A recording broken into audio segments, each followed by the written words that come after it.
Welcome back from Vancouver Island.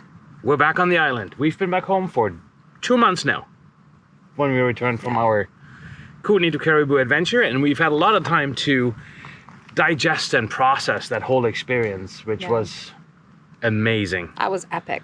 We did so much in 2 weeks. I don't think we've ever done that much in 2 weeks. No, I don't. Not even in Europe. We haven't. No. It feels like that anyway. Yeah, it was quite the experience. Lots of experiences for sure. And that's exactly what we want to do in this video. We want to share our experiences with you that we've had from this trip and the lessons that we learned from it, and maybe our not so favorite experiences that we had along the way. Yeah. And of course, we want to share with you our favorite camp that we've had.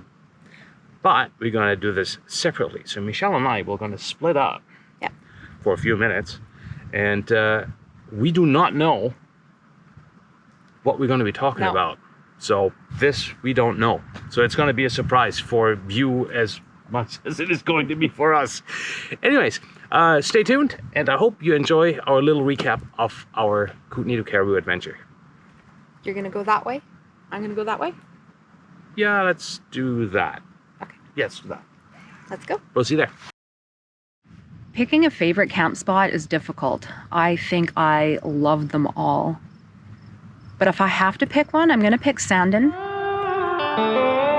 Just surrounded by the mountains, and you've got the river going by, and it's just filled with a wealth of history and mystery. It was truly a unique camp spot. But by 1910, Sandon was down to 150 people.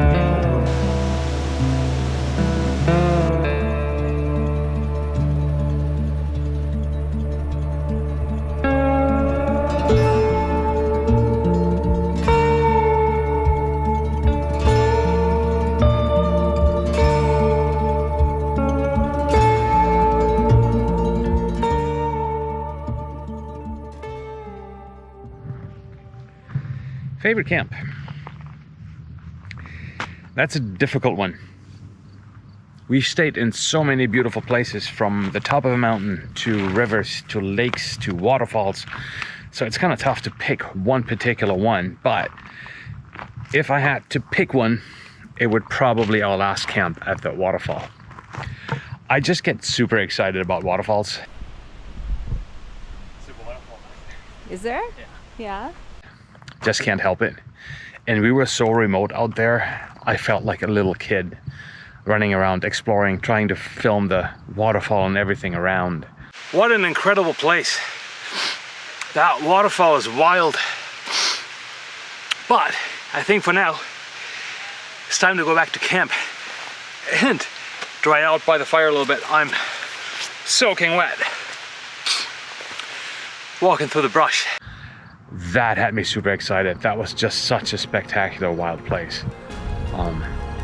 Yeah, I think the waterfall camp, the last one, tough one though.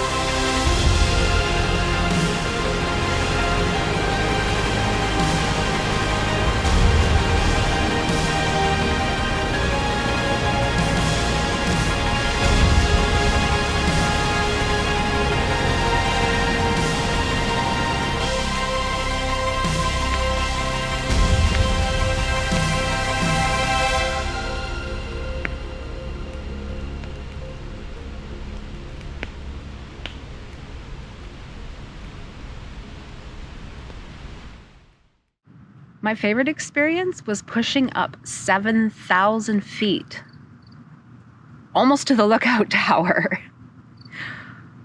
It was such a rush, and you get up there and you get out, and the views are just, they leave you speechless. Just absolutely breathtaking. It was worth every bump, every climb. That was cool.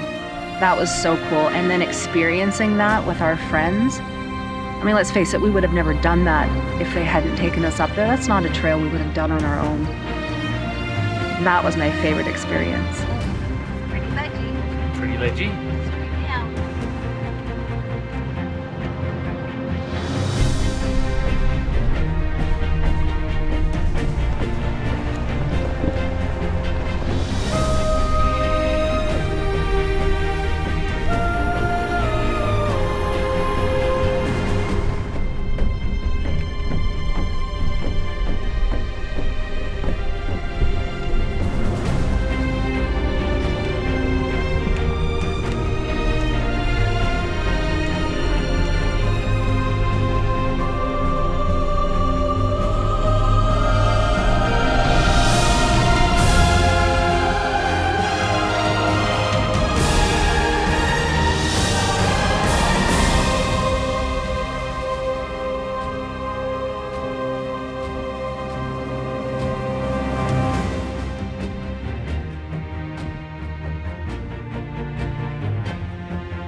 Michelle did all the driving all the way up here.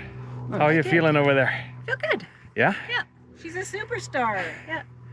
That was quite I the need effort. to like decompress slightly. Yeah. It's okay. That was way out of our comfort zone. I'm sure you love the pinstripe alley there. I think that was the most stressful, to be honest. It's only because you can't see the trail for half the time. And then you hear that. Favorite experience? Again, really tough one because this was such a different trip for us that we usually don't do this kind of stuff, and there've been so many different experiences just to see the new places and to get up to 7,000 feet, drive up to 7,000 feet with incredible views up there. Sandon, the ghost town. I am so fascinated by this place. It's so beautiful, it's so mysterious, and somehow if we would have arrived here on a bright sunny day, it probably wouldn't have felt the same way. But I think it boils down to, for me, the experience that stands out the most is the teamwork along the way. Sounds like a really good idea. It's actually a great idea. It's way more efficient. Yeah, way more. Less backtracking, easier. German efficiency. And it's I wasn't involved. It only works when I'm not involved. I was like, where's Holger? He's walkabout. That we got pushed out of our comfort zone, and they were there every step of the way, helping us out, encouraging us to keep pushing. You might want to consider four low.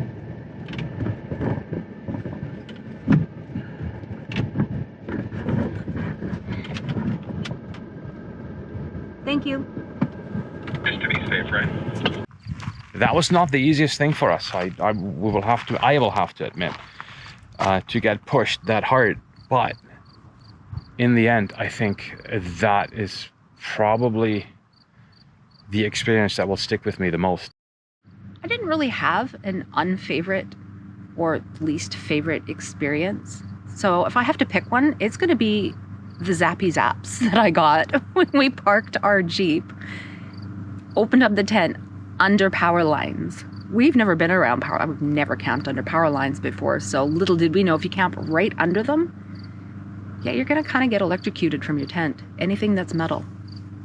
Change of plans. We just set up the tent right here. And it's a beautiful spot.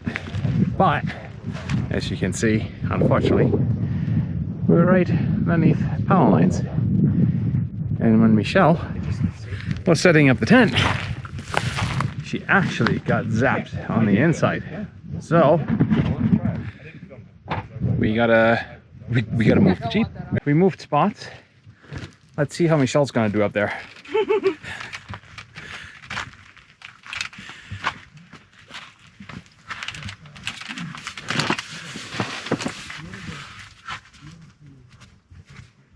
You good? Yeah, we're good. All right, sweet. We're good. No more zappy zaps. That was crazy. So that's least favorite. And it's also going to be under lessons learned. My least favorite experience, and I should probably clarify, it's probably not my least favorite experience. It's probably the experience that I wish I had experienced differently. And that was when we were on top of the mountain by the fire lookout. The drive up there was exhilarating. That was just an adrenaline rush. That was just absolutely incredible, something we have not experienced before. So that was fantastic. And Michelle did such an amazing job just pushing through that very difficult trail for us. That was amazing. But for whatever reason, as soon as we got on top of the mountain and I stepped out of the vehicle, I was shaking. I was not doing well on top of the mountain, and I don't know if that came across on video or not. It took me actually a few minutes to stop shaking once we were up here. He wasn't driving, I was. Yeah. True story. I was running around like a headless chicken up there. Because all of a sudden I couldn't believe that I'm all the way up there, and I got super nervous and anxious, and just to be so high up with nothing else around you. How can I explain this? I couldn't really enjoy the view from up there as much as I would have wanted to, because I was somehow a nervous wreck up there. I wish I would have experienced that different. Not a negative experience, I just wish I would have experienced it differently than I did. Lessons learned? Well, we already covered the do not camp under power lines. But I think the biggest lesson we learned was what we and our Jeep are actually capable of doing. We learned so much more about, off-roading technical. We've always off-roaded, but the technical trails, things we wouldn't have done on our own, we just learned so much about that. And we had such a great group of people to just guide us along the way and, teach us a few things we didn't know.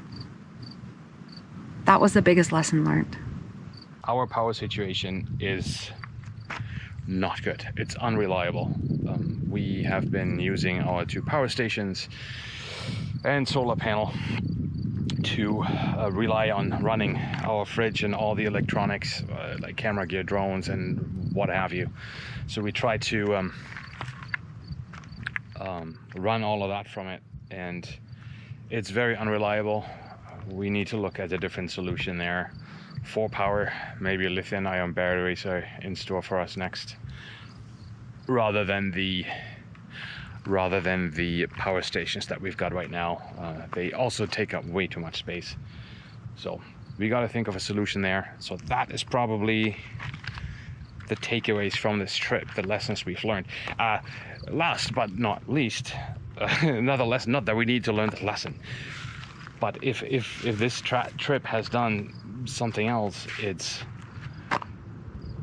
shortly after we got back home, we wanted to go back out again and just keep going. And quite frankly, we could have probably kept going if we didn't have to be back home, as exhausted as we were. But we felt like we could just continue this trip after 2 weeks and just explore more.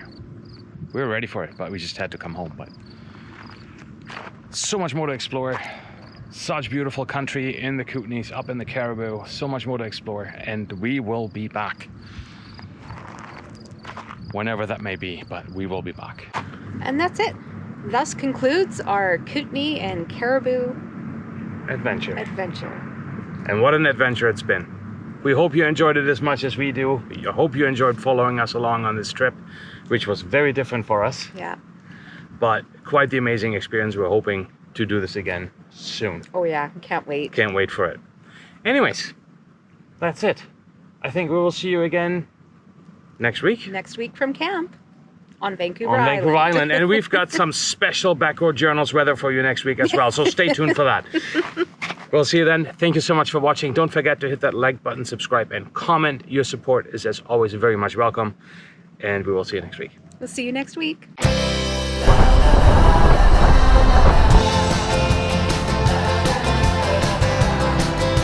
And a non-bread.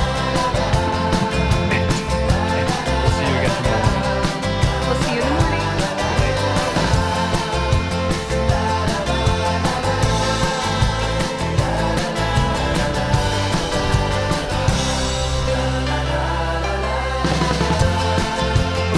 Yeah, we did.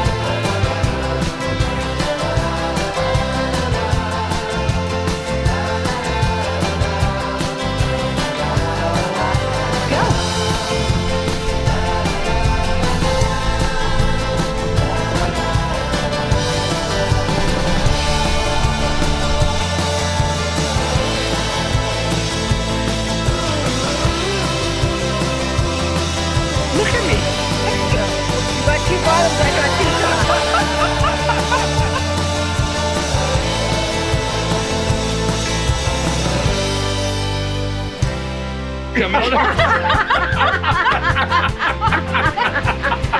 Leave here and good night. That is whack.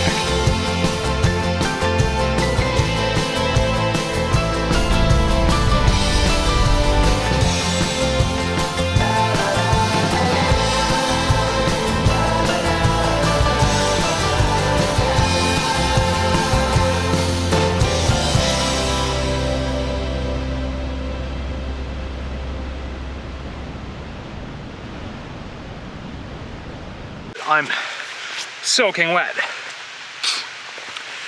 walking through the brush, but it's all worth it.